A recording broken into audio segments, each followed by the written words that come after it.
तरी काही लाडकी बहीण योजनेमध्ये काही अर्ज जे आहेत ते बाद झालेले पाहायला मिळतात, जवळपास त्याची संख्या आहे. अर्ज बाद झालेले नाही आहेत. खरं तर महायुतीची एक सर्वात महत्त्वाकांक्षी योजना म्हणजे मुख्यमंत्री माझी लाडकी बहीण योजना आहे. याची EKYCची प्रक्रिया ही साधारणपणे गेल्या वर्षी ऑगस्ट महिन्यामध्ये सुरू झाली होती आणि त्याला पहिल्या सुरुवातीच्या ह्याच्यामध्ये जवळपास 3 महिन्याचा कालावधी देण्यात आला होता. मग वाढवून आणखीन 2 महिने दिला, आणखीन 2 महिने त्याच्यामध्ये वाढ झाली आणि असा 8-10 महिन्यांचा कालावधी हा EKYCसाठी दिला होता. आणि ही EKYC प्रक्रिया ही फक्त ह्या लाडकी बहीण योजनेमध्ये नाही आहे, तर ज्या ज्या राज्याच्या डायरेक्ट बँक ट्रान्सफरच्या योजना आहेत म्हणजे DBTच्या योजना आहेत, ह्या सगळ्यांमध्ये EKYC प्रक्रिया केली जात असते. आणि हा जो 80 लाखाचा आकडा आहे हा फक्त EKYCचा नाही, यात EKYCचे काही महिला असतील ज्यांनी EKYC केलेली नसेल इतक्या मुदतीत सुद्धा तेही आहेत. काही आम्हाला गेल्या 10-10.5 महिन्यापासून आम्ही एक IT विभागाचा म्हणजे इन्कम टॅक्सचा आम्ही जो आकडा ज्यांचं उत्पन्न 2.5 लाखापेक्षा जास्ती आहे हा डेटा जो आहे हा आम्ही त्या ठिकाणी मागवलेला होता. त्याला साधारणपणे 10-11 महिन्याचा कालावधी गेला, तर त्या जवळपास एक 11, 11.5, 12 लाख हा तो डेटा याच्यामध्ये 80 लाखामध्ये समावेश आहे.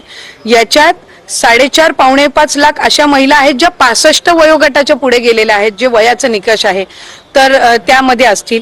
त्याच्यानंतर याच्यात सरकारी कर्मचारी ज्यांनी लाभ घेतला होता ते काही हजारांमध्ये होते, 14-14.5 हजार असतील. त्यांच्याकडून वसुली जी आहे ही गेल्या 8 महिन्यापासूनच सुरू आहे, त्याच्यामुळे ते याच्यामध्ये आहेत. तर अशा पद्धतीनं काही नमो शेतकरीचे आहेत जे नमो शेतकरीचाही लाभ घेत होते, याचाही घेत होते. तर अशा पद्धतीनं ते साधारणपणे हा आकडा आहे. याच्यात सुद्धा काही आमच्याकडे ज्या लाभार्थी महिला. हॅलो लाडक्या बहिणींनो आणि लाडक्या ताईंनो, तुमच्यासाठी अत्यंत महत्वाची, अत्यंत आनंदाची बातमी आलेली आहे. लाडक्या ताईंनो, तुम्ही आत्ताच नुकता व्हिडिओ बघितलाय की त्या व्हिडिओमध्ये आदितीताई तटकरेंनी स्वतः सांगितलेलं आहे की पात्र असून जर लाभ बंद झाला असेल तर तुमची फेर तपासणी होणार, म्हणजे तुमची पुन्हा EKYC होणार. याची बातमी मी तुम्हाला 2 दिवस अगोदर दिली होती की उपमुख्यमंत्री साहेब एकनाथजी शिंदे सुद्धा यांनी याच पद्धतीचं वक्तव्य केलेलं होतं की ज्या बहिणींचा लाभ बंद झालेला आहे आणि त्या पात्र आहेत अशा बहिणींची आता EKYC पुन्हा होणार. लाडक्या बहिणींनो, आनंदाची बातमी आहे आणि ही बातमी मी तुम्हाला 2 दिवसाच्या अगोदर दिली होती आणि तीच काल आदितीताई तटकरेंनी दिलेल्या पत्रकार परिषदेमध्ये बोलताना तुम्ही व्हिडिओ बघितलाच असेल. तर त्या व्हिडिओमध्ये अजून काय काय बोलण्यात आलं सगळंच मी तुम्हाला या व्हिडिओच्या माध्यमातून सांगणार आहे. बघा लाडक्या बहिणींनो, मुख्यमंत्री माझी लाडकी बहीण योजनेतून सुमारे 80 लाख महिलांची नावे वगळण्यात आल्याचा आरोप काँग्रेस नेते विजय वडेट्टीवार यांनी केल्यानंतर राज्यातील राजकारण तापले आहे. या आरोपांना उत्तर देताना महिला व बाल विकास मंत्री आदिती तटकरे मॅम यांनी महत्वाचे स्पष्टीकरण दिलेले आहे.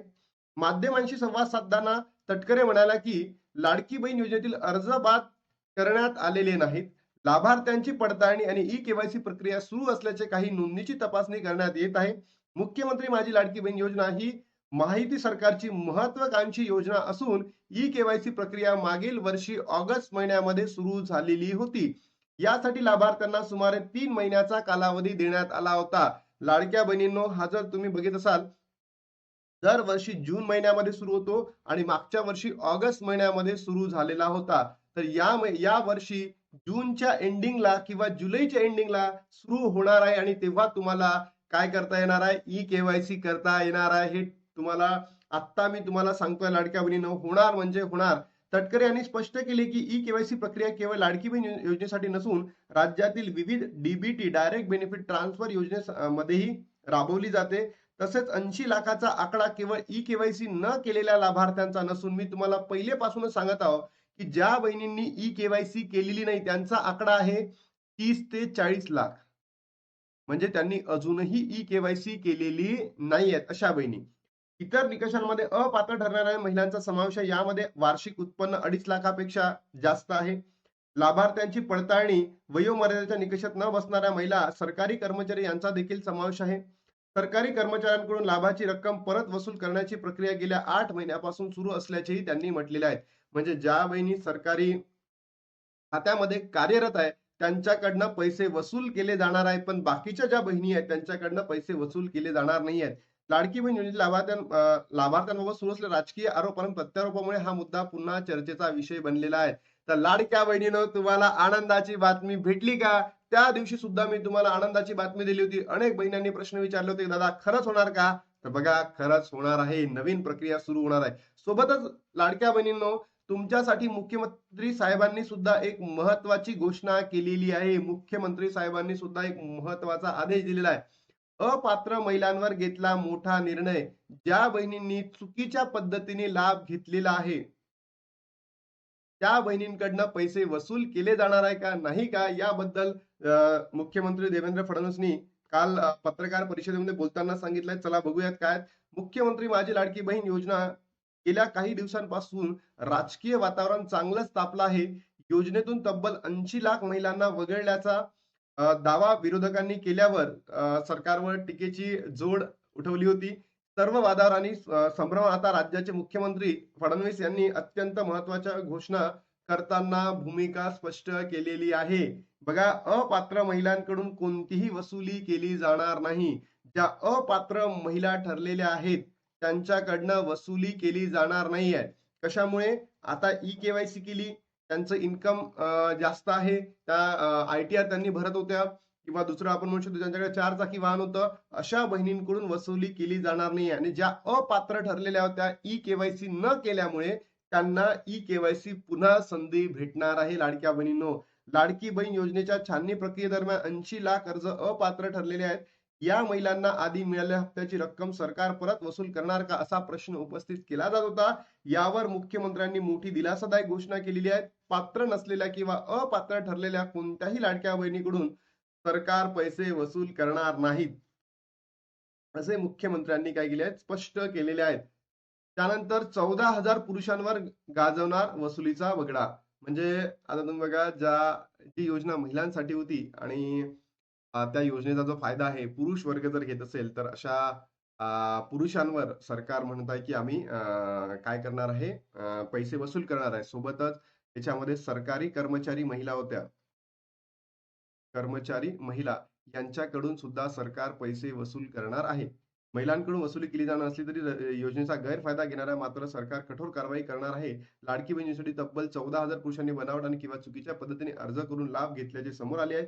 यावर्षी 14,000 पुरुषांकडून योजनेचे पैसे पूर्णपणे वसूल केले जाणार असल्याचे मुख्यमंत्र्यांनी ठामपणे सांगितलेले आहे. ठीक आहे. म्हणजे ज्यांनी योजनेचा चुकीच्या पद्धतीने फायदा घेतलाय त्यांच्याकडनं म्हणजे त्यांच्याकडनं वसुली होईल, आणि ज्यांनी जर योग्य पद्धतीने घेतला त्यांच्याकडनं होणार नाही. महिलांसाठी पुन्हा होणार केवायसी विंडो. बघा, आनंदाची बातमी लाडक्या बहिणींनो, की तुम्हाला त्या दिवशीच मी व्हिडिओ बनवून सांगितलं, त्याची लिंक मी डिस्क्रिप्शन बॉक्समध्ये देतो, की ई-केवायसी प्रक्रिया पुन्हा सुरू होणार आहे.